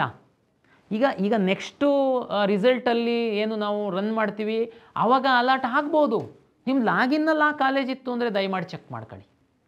ಇದು ಒಂದು ಚೆಕ್ ಮಾಡ್ಕೊಂಡು ನಿಮಗೆ ಶಕ್ತಿ ಇಲ್ಲ 22 ಲಕ್ಷದ್ದು ಶ್ರೀನಿವಾಸ ಅಲಾಟ್ ಆದರೆ ಅಂತಂದರೆ ದಯಮಾಡಿ ನೀವು ಡಿಲೀಟ್ ಮಾಡಿ. ಯಾರು ಶಕ್ತಿ ಇದೆ ಆ ಕಾಲೇಜಲ್ಲಿ 22 ಲಕ್ಷ ಕೊಟ್ಟು ಕಳಿಸುವಂಥದ್ದಕ್ಕೆ ಆಸಕ್ತಿ ಇರುವಂಥವರು ಆಪ್ಷನನ್ನು ಬಿಡ್ತಾರೆ, ಅವರಿಗೆ ಅಲಾಟ್ ಆಗುತ್ತೆ.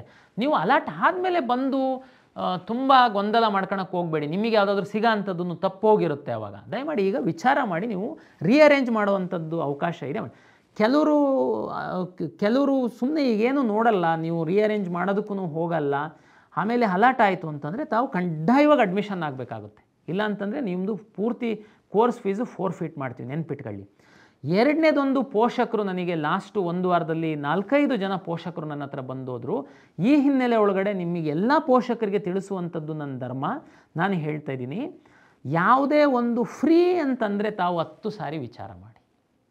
ಫ್ರೀ ಇವತ್ತು 2025ನೇ ಇಸ್ವಿನಲ್ಲಿ ಯಾರಾದರೂ ಏನಾದರೂ ಫ್ರೀ ಕೊಡ್ತಾರೆ ಅಂತಂದರೆ ಅಲ್ಲಿ ಸ್ವಲ್ಪ ಇಡನ್ ಕ್ಲಾಸಸ್ ಏನಾದ್ರೂ ಇರುತ್ತೆ. ಪೋಷಕರು ದಯಮಾಡಿ ಇದನ್ನು ವಿಚಾರ ಮಾಡಬೇಕು. ಯಾಕೆ ಹೇಳ್ತಾ ಇದ್ದೀನಿ ಅಂತಂದರೆ, ಇನ್ನೊಂದು ನಿಮಗೊಂದು ಫ್ರೀ ಅನ್ನುವಂಥದ್ದು ಒಂದು ಕಾಲೇಜ್ ಕಾಣುತ್ತೆ, ಮಧುಸೂದನ್ ಸಾಯಿ ಮೆಡಿಕಲ್ ಕಾಲೇಜು. ಅವರು ಫ್ರೀ ಆಫರ್ ಮಾಡ್ತಾಯಿದ್ದಾರೆ ಸೀಟ್ ಅಂತೇಳಿ. ನಮ್ಮ ಪೋರ್ಟಲಲ್ಲಿ ನಾವೇನೂ ಹೇಳಿಲ್ಲ, ಯಾವುದೂ ನಿಯಮ ಇಲ್ಲ, ಸರ್ಕಾರದಿಂದ ನಮಗೆ ಯಾವುದೂ ನಿರ್ದೇಶನ ಇಲ್ಲ. ತಾವು ರಾಜೀವ್ ಗಾಂಧಿ ಯೂನಿವರ್ಸಿಟಿಯವರು ಪೋರ್ಟಲಲ್ಲಿ ಹೋಗಿ ನೋಡಿ, NMC ಪೋರ್ಟಲಲ್ಲಿ ಹೋಗಿ ನೋಡಿ, ಏನೂ ಇಲ್ಲ. ನಮ್ಮ ನಿಯಮ ಏನಿದೆ ತಮಗೆಲ್ಲ ಗೊತ್ತಿದೆ. ನೀವು ಗ್ರಾಮೀಣ ಸೇವೆ ಮಾಡಬೇಕು ಅನ್ನುವಂಥದ್ದಕ್ಕೆ ನಾವು ಬಾಂಡ್ ತಗೊಳ್ತೀವಿ, ಅದು ತಮಗೆಲ್ಲರಿಗೂ ಗೊತ್ತಿದೆ, ತಾವು ಕೊಡ್ತಾಯಿದ್ದೀರಾ. ಮಧುಸೂದನ್ ಸಾಯಿ ಕಾಲೇಜಲ್ಲಿ ಪೇರೆಂಟ್ಸು ಫ್ರೀ ಅಂತೇಳಿ ನಾನು ಸೀಟ್ ಹಾಕಿದ್ದೆ ಸರ್, ಕಾಲೇಜಿಗೆ ಹೋದರೆ 5 ವರ್ಷ ನೀವು ನಮ್ಮಲ್ಲಿ ಸೇವೆ ಮಾಡಬೇಕಂತೇಳಿ ಬಾಂಡ್ ಬರೆದು ಕೊಡಿ ಅಂತ ಕೇಳ್ತಾ ಇದ್ದಾರೆ. ಇದು ನೀವು ಹೇಳಿರಲಿಲ್ಲ, ನಮಗೆ ಗೊತ್ತಿರಲಿಲ್ಲ, ಅದಕ್ಕೆ ನಾನೀಗ ಹೇಳ್ತಾ ಇದ್ದೀನಿ. ಇದು ನನ್ನ ಕೆಲಸ ಅಲ್ಲ. ಬಟ್ ಆದರೆ ಪಾಪ ಪೇರೆಂಟ್ಸ್ ಮೋಸ ಅಂದರೆ ಅವರು ನಾವೆಲ್ಲೂ ಎಜುಕೇಟ್ ಮಾಡಿಲ್ಲ ಅವರಿಗೆ, ಅವರು ಹಾಕಿ ಕಾಲೇಜಿಗೆ ಹೋದಾಗ ಅವರು ಕೇಳ್ತಾ ಇದ್ದಾರೆ. ಹಾಗಾಗಿ ದಯಮಾಡಿ ನೀವು ಈ 2 ಮೆಡಿಕಲ್ ಕಾಲೇಜಿಗೆ ಸಂಬಂಧಪಟ್ಟಂತೆ ನೀವು ಹೆಚ್ಚಿನ ಒಂದು ರಿಸರ್ಚ್ ಮಾಡಿ. ಈ ಉದಾಹರಣೆಗೆ ಮಧುಸೂದನ್ ಸಾಯಿ ಮೆಡಿಕಲ್ ಕಾಲೇಜಲ್ಲಿ ಅವ್ರದ್ದು ನಿಯಮ ಆ ಥರ ಮಾಡಿದ್ದಾರೆ. ಆ ನಿಯಮ ಸರಿನಾ ಸರ್, ತಪ್ಪ ಸರ್? ರಾಜೀವ್ ಗಾಂಧಿ ಯೂನಿವರ್ಸಿಟಿಯವರು ಡಿಪಾರ್ಟ್ಮೆಂಟ್ ಆಫ್ ಮೆಡಿಕಲ್ ಎಜುಕೇಷನ್ ಅವರು ಅದಕ್ಕೆ ಉತ್ತರನ ತಮಗೆ ಕೊಡ್ತಾರೆ. ನಾನು ಸಹ ಅವರಿಗೆ ಒಂದು ಪತ್ರವನ್ನು ಬರೆದಿದ್ದೀನಿ, ರಿಕ್ವೆಸ್ಟ್ ಮಾಡಿದ್ದೀನಿ ಇದ್ರದ್ದು ಕ್ಲಾರಿಫೈ ಮಾಡಿ ಅಂತೇಳಿ. ಬಟ್ ಇದು ಫ್ರೀ ಅಂತ ನೋಡ್ತಿದ್ದಂಗೆ ಹಾಕಿಬಿಟ್ಟೆ ಸರ್, ಅಲ್ಲಿ ನೋಡಿದರೆ ಹಾಸ್ಟೆಲ್ ಫ್ರೀ, ಬೋಧನಾ ಶುಲ್ಕ ಫ್ರೀ ಎಲ್ಲ, ಬಟ್ ಆದರೆ 5 ವರ್ಷ ದುಡೀರಿ ಅಂತ ಹೇಳ್ತಾ ಇದ್ದಾರೆ. ಇದು ಯಾವ ನ್ಯಾಯ ಸರ್? ಅದಕ್ಕೇ ನಾನು ಈಗ ನಿಮಗೆ ಹೇಳ್ತಾ ಇದ್ದೀನಿ, ತಾವು ವಿಚಾರ ಮಾಡಿ ಆಪ್ಷನ್ ಎಂಟ್ರಿ ಮಾಡಿ. ಇದು ನನ್ನ ಒಂದು ನಿಮಗೆ ವಿನಂತಿ. ಆಮೇಲೆ 17 ಮತ್ತು 18ನೇ ತಾರೀಕು ನೀವು ರೀಅರೇಂಜ್ ಮಾಡಿದ ನಂತರ ನಾನು ಆ ಟೈಮಲ್ಲೇ ನಿಮಗೆ MCC ರಿಸಲ್ಟ್ ಸಹ ಬರಬಹುದು. ಬಂದು MCCನಲ್ಲಿ ಸಿಕ್ಕಿರುವಂತಹ ಸೀಟು ಚೆನ್ನಾಗಿದೆ ಅಂತಂದರೆ ನಮ್ಮಲ್ಲಿ ಡಿಲೀಟ್ ಮಾಡ್ಕೊಂಡು ಬಿಡಿಬೇಕಿದ್ರೆ ನೀವು ಆವಾಗಲೇ ಡಿಲೀಟ್ ಮಾಡ್ಕೊಂಡ್ಬಿಡಿ, ನೋ ಪ್ರಾಬ್ಲಮ್. ಕೆಲವು ಪೇರೆಂಟ್ಸ್ ಇರ್ತೀರಾ, ಸರ್ MCCನಲ್ಲಿ ಒಂದು ಸಿಕ್ಕಿದೆ, ನೀವು ರಿಸಲ್ಟ್ ಪಬ್ಲಿಷ್ ಮಾಡಿ ಸರ್, ನಾವು ಕಂಪೇರ್ ಮಾಡಿ ನೋಡಿ ಡಿಸಿಷನ್ ತಗೊಳ್ತೀವಿ ಅನ್ನುವಂಥವ್ರು ಇದ್ದೀರಾ. ತಪ್ಪೇನಿಲ್ಲ, ಯಾಕೆಂದರೆ ನೆಕ್ಸ್ಟು 5-5.5 ವರ್ಷ ಆ ಮಗು ಆ ಕಾಲೇಜಲ್ಲಿ ಓದಬೇಕು. ಓಕೆ, ಅದಕ್ಕೆ ನಾವೀಗ ಅನುಕೂಲ ಮಾಡಿ ಕೊಡ್ತೀವಿ. ನಾವು 17 ಮತ್ತು 18 ಆದಮೇಲೆ, ಬಟ್ ಕ್ಲಾರಿಟಿ ಇರುವಂಥವರು 17-18 ನಮ್ಮದು ರೀಅರೇಂಜು ಸಂದರ್ಭದಲ್ಲೇ ತಮಗೆ MCC ರಿಸಲ್ಟು ಬಂದು MCCನಲ್ಲಿ ನಿಮಗೆ ನಮ್ಗಿಂತನೂ ಒಳ್ಳೆ ಕಾಲೇಜ್, ನಿಮಗೆ ತೃಪ್ತಿ ಇರುವಂಥ ಕಾಲೇಜ್ ಸಿಕ್ಕಿದೆ ಅಂತಂದರೆ ತಾವು ನಮ್ಮಲ್ಲಿ ಡಿಲೀಟ್ ಮಾಡ್ಕೊಳ್ಳಿ. ಹೋಲ್ಡ್ ಮಾಡಿರೋರು ನಿಮ್ಮ ಲಾಗಿನಲ್ಲಿ ಡಿಲೀಟ್ ಮಾಡೋದಕ್ಕಾಗಲ್ಲ. ಫಸ್ಟ್ ರೌಂಡಲ್ಲಿ ಹೋಲ್ಡ್ ಮಾಡಿದ್ದೀರಲ್ವ ನೀವು, ಚಾಯ್ಸ್ 2 ಹಾಕಿ ಹೋಲ್ಡ್ ಮಾಡಿರೋರು ಲಾಗಿನಲ್ಲಿ ಡಿಲೀಟ್ ಮಾಡೋಕ್ಕೆ, ಚಾಯ್ಸ್ 2 ಬಿಟ್ಟು ಮೇಲಿಂದೆಲ್ಲ ಡಿಲೀಟ್ ಮಾಡ್ಬೋದು. ಆದರೆ ಚಾಯ್ಸ್ 2 ಅಲರ್ಟ್ ಆಗಿಬಿಡುತ್ತೆ ನಿಮಗೆ. ಆದರೆ ನಿಮಗೆ MCCದು ಈಗ ಸೆಕೆಂಡ್ ರೌಂಡ್ ರಿಸಲ್ಟಲ್ಲಿ ಚೆನ್ನಾಗಿರೋ ಕಾಲೇಜ್ ಸಿಕ್ಕಿದೆ, ನಾನು ಅದಕ್ಕೆ ಹೋಗಿಬಿಡ್ತೀನಿ, ಡಿಲೀಟ್ ಮಾಡ್ಕೊಳ್ಳಿ. ಬಟ್ ಉಳಿದವರು ಹೋಲ್ಡ್ ಮಾಡಿರೋರು ಮಾತ್ರ ತಾವು ನಮ್ಮ KEಗೆ ಬಂದು ರದ್ದು ಮಾಡಿಸ್ಕೊಳ್ಬೇಕಾಗುತ್ತೆ. ಬಟ್ ನಿಮಗೆ ಫ್ರೀಯಾಗಿ ರದ್ದು ಮಾಡಿಕೊಡ್ತೀವಿ. ತಾವು ಅಂಥವ್ರು ಯಾರಾದರೂ ಇತ್ತು ಅಂತಂದರೆ ಬಂದು ರದ್ದು ಮಾಡಿಸ್ಕೊಳ್ಬೋದು. ಇನ್ನು 2ನೇ ವರ್ಗದ ಪೇರೆಂಟ್ಸ್ ಹೇಳಿದೆ ಅಲ್ಲ ನಾನು, ಸರ್ ನೀವು ರಿಸಲ್ಟ್ ಪಬ್ಲಿಷ್ ಮಾಡಿ, MCC ಅವ್ರದ್ದು ರಿಸಲ್ಟ್ ಬರಲಿ, ನಾವು ಎರಡನ್ನೂ ಕಂಪೇರ್ ಮಾಡಿ ನೋಡಿ ನಾವು ಡಿಸಿಷನ್ ತಗೊಂಡು, ಓಕೆ, ನೋ ಪ್ರಾಬ್ಲಮ್. ನಾವು 17 ಮತ್ತು 18 ಆದಮೇಲೆ ನಾವು ನಮ್ಮ ಪ್ರಾವಿಷನಲ್, ಅಂತಿಮ ಪ್ರಾವಿಷನಲ್, ಈಗ 2 ಪ್ರಾವಿಷನ್ ಆಗೋಗ್ಬಿಟ್ಟಿದೆ, ನಿಮಗೂ ಕನ್ಫ್ಯೂಷನ್ ಆಗಿರುತ್ತೆ. ಎನಿವೇ ಇದು ಅಂತಿಮವಾಗಿ ನಾವು ಪ್ರಾವಿಷನಲ್ ರಿಸಲ್ಟನ್ನು ಪಬ್ಲಿಷ್ ಮಾಡ್ತೀವಿ. ಅಷ್ಟೊತ್ತಿಗಾಗಲೇ MCC ಬಂದಿರುತ್ತೆ, ನಮ್ಮದನ್ನು ನೋಡ್ಕೊಳ್ಳಿ. ಆವಾಗ ನಿಮಗೆ ಕ್ವಿಟ್ ಆಪ್ಷನ್ ಕೊಡ್ತೀನಿ. ಇದು ಮೊದಲೇ ನಾನು ಹೇಳಿದ್ದೆ ನಿಮಗೆ ಕ್ವಿಟ್ ಕೊಡ್ತೀನಿ ಅಂತ. MCC ಯಾಕೆಂದರೆ ಆ್ಯಕ್ಚುಲಿ ಹಿಂದೆಲ್ಲ ಇಲ್ಲಿ ಬಂದು ರದ್ದು ಮಾಡ್ಕೊಳ್ಬೇಕಾಗಿತ್ತು. ಬಟ್ ನಿಮಗೆ ಎಲ್ಲೆಲ್ಲೋ ಬೇರೆ ಬೇರೆ ರಾಜ್ಯದಲ್ಲಿ ಸಹ ಇರುವಂಥವ್ರು ಇರ್ತೀರಾ, ನಿಮಗೆ MCCನಲ್ಲಿ ಸಿಕ್ಕಿತ್ತು ಅಂತಂದರೆ ನಿಮಗೆ ಕ್ವಿಟ್ ಆಪ್ಷನ್ ಕೊಡ್ತೀನಿ. ನೀವು ನಮ್ಮಿಂದ ಕ್ವಿಟ್ಟಾಗಿ ತಾವು ಹೋಗ್ಬೋದು. ಕ್ವಿಟ್ ಆಪ್ಷನ್ ಕೊಡುವಂಥದ್ದು ತಮಗೆಲ್ಲ ಗೊತ್ತಿರಲಿ, MCCನಲ್ಲಿ ಯಾರಿಗೆ ಸೀಟು ಸಿಕ್ಕಿರುತ್ತೆ ಅವರಿಗೆ ಮಾತ್ರ, ಉಳಿದವರಿಗೆ ಅಲ್ಲ. ಹಾಗಾಗಿ ನಾನೀಗ ಹೇಳ್ತಾ ಇರುವಂಥದ್ದು, ನಮ್ಮ ಕೌನ್ಸಿಲಿಂಗ್ ಪ್ರಕ್ರಿಯೆಯಲ್ಲಿ ಇರುವಂಥವರು ಆಪ್ಷನ್ ಎಂಟ್ರಿ ಮಾಡುವಂಥದ್ದು ಭಾಳ ಜಾಗರೂಕರಾಗಿ ಆಪ್ಷನ್ ಎಂಟ್ರಿ ಮಾಡಿ. ಇನ್ನೊಂದೀಗ ಕ್ವಿಟ್ ಆಪ್ಷನ್ ಆದಮೇಲೆ ನಾನೇನು ಮಾಡ್ತೀನಿ, ಕ್ವಿಟ್ ಆಪ್ಷನ್ ಆದಮೇಲೆ ಉದಾಹರಣೆಗೆ ಒಂದು 200 ಜನ ಯಾರಾದರೂ ನಮ್ಮಿಂದ ಕ್ವಿಟ್ ಮಾಡಿ ಹೋದರು, 100 ಜನ ಹೋದರು, 50 ಜನ ಹೋದರು, ಆ ಸೀಟ್ಗಳನ್ನು ಹಾಕ್ಕೊಂಡು ಮತ್ತೆ ನಾನು ರೀರನ್ ಮಾಡಿ 2ನೇ ಸುತ್ತಿನ ವೈದ್ಯಕೀಯ ಅಂತಿಮ ಫಲಿತಾಂಶವನ್ನು ನಾನು ಪ್ರಕಟ ಮಾಡ್ತೀನಿ. ಅವಾಗೊಂದು ವರ್ಗ ಬರುತ್ತೆ. ಈಗಲೇ ಎಚ್ಚರಿಕೆ ಕೊಡ್ತಾಯಿದ್ದೀನಿ, ಯಾರು ಅಂತಂದರೆ, ನಿಮಗೆ ಈಗ ನಾನು ಮಾಡುವಂತಹ ಮಾಕಲ್ಲಿ ಸೀಟ್ ಅಲಾಟ್ ಆಗಿರಲ್ಲ, ನೀವು ನಮ್ಮ ಸಿಸ್ಟಮ್ ಒಳಗಡೆ ಇದ್ದೀರಾ. ಕ್ವಿಟ್ ಮಾಡಿ ಹೋಗಾದಮೇಲೆ ನಾನು ರನ್ ಮಾಡ್ತೀನಲ್ಲ, ಆವಾಗ ನಿಮಗೆ ಅಲಾಟ್ ಆಗಿಬಿಡುತ್ತೆ. ಅಲಾಟ್ ಆಗುವಂಥದ್ದು ನಿಮ್ಮ ಆಪ್ಷನ್ ಇರುವಂಥ, ಆವಾಗ ನೀವು ಬರ್ಬಾರ್ದು, ಸಾರ್ ನನಗೆ ಆ ಕಾಲೇಜ್ ಸಿಗುತ್ತೆ ಅಂತ ಗೊತ್ತಿರಲಿಲ್ಲ, ಫೀಸ್ ಜಾಸ್ತಿ ಆಗಿದೆ, ನೀವು ಮಾಕಲ್ಲಿ ಇರಲಿಲ್ಲಲ್ಲ ಸರ್, ಹಾಗಾಗಿ ನನಗೆ ಸಿಗಲ್ಲ ಅಂತ ಅಂದ್ಕೊಂಡು ನಾನು ಸುಮ್ಮನಿದ್ದೆ. ನೋ, ಯಾವಾಗಲೂ ನೀವು ಸಿಗಲ್ಲ ಅಂತ ಅಂದ್ಕೊಳಕ್ಕೆ ಹೋಗಬೇಡಿ. ನನಗೆ ಸಿಗುತ್ತೆ, ಸಿಕ್ಕಿದರೆ ನಾನು ಈ ಕಾಲೇಜಿಗೆ ಹೋಗ್ತೀನಿ ಅಂದರೆ ಮಾತ್ರ ನೀವು ಆಪ್ಷನ್ ಎಂಟ್ರಿ ಮಾಡಿ. ದಯಮಾಡಿ ಇದು ಮೊನ್ನೆ ಇಂಜಿನಿಯರಿಂಗ್ ಅದರಲ್ಲಿ ಎಕ್ಸ್ಪೀರಿಯನ್ಸ್ ಆಗಿದೆ. ವಿಶೇಷವಾಗಿ ಕೆಲವು ಯೂಟ್ಯೂಬ್ ಚಾನಲ್ ಅವರಿಗೆ ಸಹ ಧನ್ಯವಾದಗಳು ಕರ್ನಾಟಕ ಪರೀಕ್ಷಾ ಪ್ರಾಧಿಕಾರದಿಂದ. ಯಾಕೆಂತಂದರೆ ಕೆಲವು ಎಲೆಕ್ಟ್ರಾನಿಕ್ ಮಾಧ್ಯಮದಲ್ಲಿ ಬಂದುಬಿಟ್ಟು ಅವರಿಗೆ ಲೀಡಿಂಗ್ ಕ್ವಶನ್ಸ್ ಕೇಳಿ ಅವರು ಏನು ಹೇಳ್ತಾರೆ ಅದನ್ನು ಪಬ್ಲಿಷ್ ಮಾಡಿದರು. ಬಟ್ ಆದರೆ ನಮ್ಮ ಕೌನ್ಸಿಲಿಂಗ್ ಪ್ರಕ್ರಿಯೆಯನ್ನು ಚೆನ್ನಾಗಿ ಅರ್ಥ ಮಾಡ್ಕೊಂಡು ತಾವು ಪೇರೆಂಟ್ಸಿಗೆ ಎಜುಕೇಟ್ ಮಾಡ್ತಿರುವಂತಹ ಯೂಟ್ಯೂಬ್ ಚಾನಲ್ ಅವರು ತಾವು ಭಾಳ ಸವಿವರವಾಗಿ ಬ್ರೀಫ್ ಮಾಡಿದ್ದೀರ. ನಾನು ಕೆಲವು ಅವ್ರದ್ದು ನೋಡಿದೆ, ನನಗೆ ಯಾರಾದರೂ ಕಳಿಸಿದ್ರು. ಯಾಕೆಂತಂದರೆ ನಮ್ಮದು ಪಾತ್ರ ಏನೂ ಇರಲ್ಲ. ಅವರು ಹೇಳ್ತಾರೆ ನಮಗೆ ಆಪ್ಷನ್ನು ನಾವು ಹಾಕೇ ಇರಲಿಲ್ಲ, ನಮಗೆ ಸಿಕ್ಬಿಟ್ಟಿದೆ. ನಾನು ಒಂದು ಅದೇ ಟಿ ವಿಯವರಿಗೆ ನಾನು ಚಾಲೆಂಜ್ ಸಹ ಮಾಡಿದೆ. ಯಾರಾದ್ರೂ ಬಂದು ನನಗೆ ಪ್ರೂವ್ ಮಾಡಿದರೆ ನಾವು ಆಪ್ಷನ್ ಹಾಕಿಲ್ಲದನ್ನು ನಾನು ನಿಮಗೆ ಕೊಟ್ಟಿದ್ದೀನಿ ಅಂತಂದರೆ 5 ಟೈಮ್ಸ್ ಪೆನಲ್ಟಿ ಅವ್ರು ಕೊಡೋದು ಬೇಡ, ನಾನೇ 5 ಟೈಮ್ಸ್ ಅವ್ರಿಗೆ ಕೊಟ್ಟು ಕಳಿಸ್ತೀನಿ, ನನ್ನ ಸಿಸ್ಟಮ್ ಮೇಲೆ ನಂಬಿಕೆ ಇದೆ ಅಂತ. ಈಗಲೂ ಸಹ ಅಷ್ಟೇ. ಒಂದು ತಾಯಿ ಹೇಳ್ತಿದ್ರು, ನಾನು ಹೆಂಗೆ ಕಟ್ಟೋಣ ನಾನೀಗ ಶ್ರೀನಿವಾಸಕ್ಕೆ 22 ಲಕ್ಷ ಮೆಡಿಕಲ್ದು ಫೀಸು. ತಾಯಿ, ನಾವು ರಿಕ್ವೆಸ್ಟ್ ಏನು ಮಾಡಿರಲಿಲ್ಲ ನಿಮಗೆ ಶ್ರೀನಿವಾಸ ಮೆಡಿಕಲ್ ಕಾಲೇಜ್ ಹಾಕಿ ಅಂತೇಳಿ. ನಾನು 2ನೇ ಸುತ್ತಲ್ಲಿ ಸಹ ರೀಅರೇಂಜ್ ಮಾಡುವಾಗ, ಆಮೇಲೆ ಹಿಂದೆಲ್ಲ ನಿಮಗೊಂದು ತೊಂದರೆ ಆಗ್ತಾಯಿತ್ತು KEಯಿಂದ. ಅಲ್ಲಿ ನಾವು ಸಂಖ್ಯೆಗಳು ಮಾತ್ರ ಬರ್ತಿತ್ತು, ನಿಮಗೆ ತಕ್ಷಣ ಅದು ಫ್ಲಾಶ್ ಆಗ್ತಿರಲಿಲ್ಲ. ಇವತ್ತು ನೀವು MCCನಲ್ಲಿ ನಿಮಗೆ ಮೆಡಿಕಲ್ ಎಂಟ್ರಿ ಮಾಡುವಾಗ ನಿಮಗೆ ಫೀಸ್ ಬರುತ್ತಾ? ಬರಲ್ಲ. ಅಲ್ಲಿ ಸಹ ಡೀಮ್ಡ್ ಕಾಲೇಜಲ್ಲಿ ಬೇರೆ ಬೇರೆ ಫೀಸ್ ಇದೆ. ನಮ್ಮದ್ರಲ್ಲಿ ಎಷ್ಟು ಸಿಸ್ಟಮ್ ಚೆನ್ನಾಗಿದೆ. ನಿಮ್ಮದು ಮೆಡಿಕಲ್ ಕಾಲೇಜು ಹಾಕುವಾಗ ನಿಮಗೆ ಅಲ್ಲಿ ಫೀಸ್ ಬರುತ್ತೆ, ವರ್ಡಿಂಗ್ಸಲ್ಲೂ ಬರುತ್ತೆ, ಲೆಟರ್ಸಲ್ಲೂ ಬರುತ್ತೆ. ಇನ್ನೆಷ್ಟು ನಾವು ನಿಮಗೆ ಎಜುಕೇಟ್ ಮಾಡಬೇಕು? ನಿಮಗೆ ಇಷ್ಟೆಲ್ಲ ನಾವು ಕ್ಲಿಯರಾಗಿ ಹೇಳ್ತಾ ಇದ್ದೀವಿ.